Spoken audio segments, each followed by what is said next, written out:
संसद में राज्यसभा की कार्रवाई के दौरान समाजवादी पार्टी की सांसद जया बच्चन ने सभापति जगदीप धनखड़ की टोन पर सवाल उठाए। जया बच्चन ने कहा कि मैं एक कलाकार हूं, बॉडी लैंग्वेज समझती हूं, एक्सप्रेशन समझती हूं। उन्होंने कहा कि मुझे माफ करिएगा, लेकिन आपकी टोन जो है वो ठीक नहीं है, ये स्वीकार्य नहीं है। जया बच्चन की टिप्पणी पर सभापति भड़क गए। राज्यसभा में जोरदार हंगामा हुआ और विपक्ष ने वॉकआउट कर दिया। विपक्षी सदस्यों ने दादागिरी नहीं चलेगी के नारे लगाए।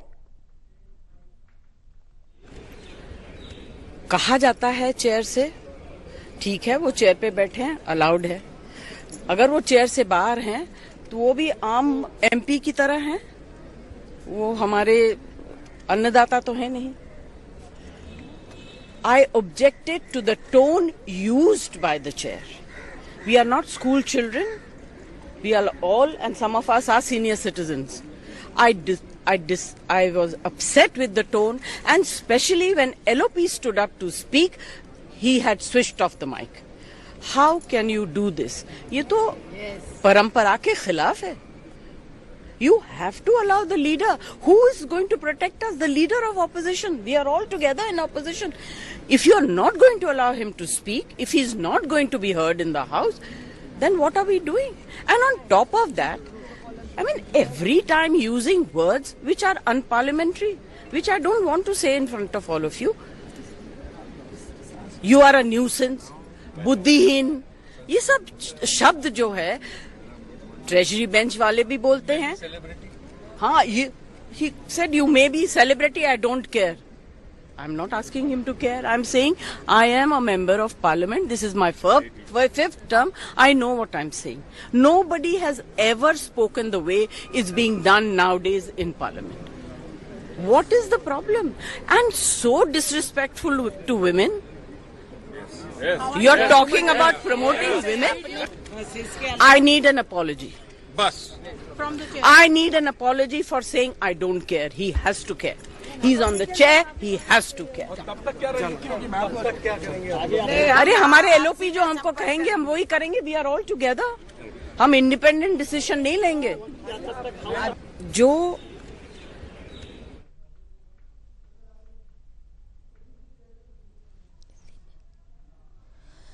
तो और ज्यादा जानकारी लेंगे, हमारे साथ एसोसिएट एडिटर प्रदीप कुमार जुड़े हुए हैं और ज्यादा जानकारी लेते हैं। प्रदीप, राज्यसभा में एक बार फिर से हंगामा देखने को मिला है, जहां पर सभापति भड़के हैं जया बच्चन के आरोप पर, क्या अपडेट है?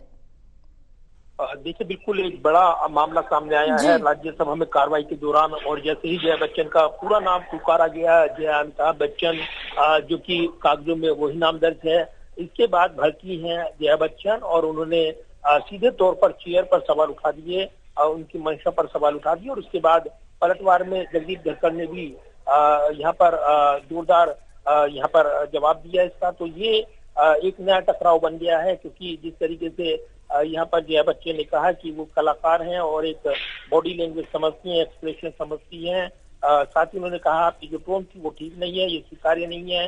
इसके बाद सभापति भी भड़क गए और सभापति ने कहा कि आपने महान उपलब्धि हासिल की है, आप जानती है कि एक एक्टर डायरेक्टर का सब्जेक्ट है, आप मेरी टोन पर सवाल उठा रही हैं। साथ ही उन्होंने कहा कि इसे बर्दाश्त नहीं करूंगा, आप सेलिब्रिटी हैं। इस पर विपक्ष की तरफ से कहा गया कि ये सीनियर मेंबर हैं, आप इन्हें सेलिब्रिटी कैसे कह सकते हैं। इसके बाद हंगामा हुआ और सदन से वॉकआउट किया है। विपक्ष ने बाहर आकर बयान भी दिया है जया बच्चन ने, और विपक्ष लामबंद नजर आ रहा है। कुछ देर बाद ही कांग्रेस की नेताओं की, वरिष्ठ नेताओं की प्रेस कॉन्फ्रेंस भी हो रही है। इस बीच यहाँ पर सरकार की ओर से भी जोरदार हमला बोला गया है। यहाँ पर जो बीजेपी अध्यक्ष हैं जेपी नड्डा, केंद्रीय मंत्री, उन्होंने कहा है कि जिस तरह का व्यवहार विपक्ष द्वारा किया गया है ये बहुत ही अशोभनीय और गैर जिम्मेदाराना है। और ये स्पष्ट है कि राजनीति में इतने निमित स्तर पर आ गए हैं कि वो पार्टियों और व्यक्ति का विरोध करते करते अब देश का विरोध कर रहे हैं। तो ये जोड़ते हुए अब निंदा प्रस्ताव बीजेपी ला रही है विपक्ष के खिलाफ, इस व्यवहार के खिलाफ जो चेयर को लेकर हुआ है। यानी एक दूसरे के खिलाफ ये आरोप प्रत्यारोप भड़क गए हैं ऐसे वक्त जब जो संसद का मौजूदा बजट सत्र है उसकी कार्रवाई समाप्त होने में महज एक दिन बचा है, बीच के 2 दिन अवकाश होगा। तो अभी तक ये तय नहीं है कि क्या सदन की कार्यवाही अब आगे इस पर क्या असर पड़ेगा, या इसका क्या इस पूरे विवाद का अगर तकनीकी आधार देखें तो कितना असर ये डालेगा। तो निश्चित तौर पर एक नया विवाद भड़का हुआ है। और जया बच्चन की टिप्पणी के बाद सभापति ने भी जो टिप्पणी की है उसके बाद विपक्ष इसको गैर जिम्मेदाराना व्यवहार से जोड़ रहा है। तो उधर सरकार की ओर से विपक्ष के खिलाफ निंदा प्रस्ताव लाने की तैयारी है। तो एक बड़ा विवाद देखने को मिल रहा है। बिल्कुल, क्योंकि अब जिस तरह से देखिए कि इस पूरे मामले को लेकर जेपी नड्डा की प्रतिक्रिया भी सामने आई है।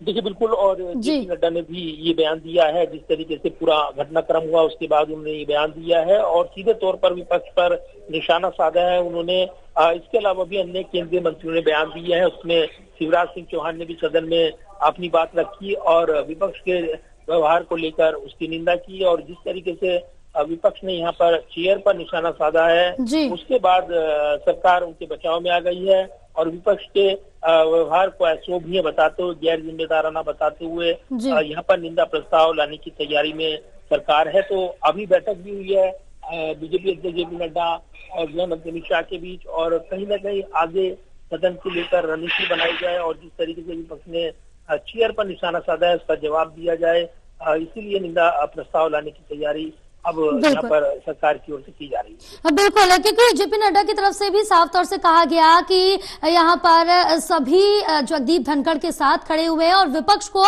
इस पर माफी मांगनी चाहिए क्योंकि इस तरह से जो व्यवहार किया गया। क्योंकि एक दिन पहले अगर प्रदीप इस मामले पर जाए तो एक दिन पहले भी जगदीप धनखड़ खासा नाराज हुए थे और अपनी कुर्सी छोड़कर कुछ समय के लिए चले गए थे। और देखिए बिल्कुल कल ही का वाक्य है ये। जिस तरीके से सदन में हंगामा हुआ था, विनेश फोगाट का मामला उठ रहा था, उस बीच टीका टिप्पणी हुई थी और डेरेक ओब्रायन जो टीएमसी सांसद हैं उनकी टिप्पणी पर भड़क गए थे यहाँ पर जगदीप धनखड़। उसके बाद उन्होंने कहा था कि वो कुछ समय के लिए सक्षम नहीं पा रहे हैं सदन चलाने के लिए। उसके बाद वो चले गए थे चेयर से। उसके बाद फ्लोर लीडर्स की बैठक हुई थी, उसके बाद वो वापस लौटे थे। लेकिन ठीक अगले दिन आज नया विवाद यहाँ पर देखने को मिल रहा है। तो ये जरूर है कि अब जब यहाँ पर पूरा घटनाक्रम हुआ है तो विपक्ष राज्यसभा सभापति के खिलाफ अविश्वास प्रस्ताव लाने की तैयारी में है, तो वहीं सरकार निंदा प्रस्ताव लाने की तैयारी में है। तो एक नया विवाद देखने को मिल रहा है। ये विवाद कितना बढ़ेगा ये काफी कुछ घटनाक्रम पर तय होगा जो आगे देखने को मिलेगा। फिलहाल वाद विवाद बढ़ा हुआ है और अभी भी जानकारी मिल रही है कि राज्यसभा सभापति के खिलाफ अविश्वास प्रस्ताव लाने की तैयारी विपक्ष कर रहा है। बिल्कुल प्रदीप, तमाम जानकारी साझा करने के लिए बहुत शुक्रिया आपका।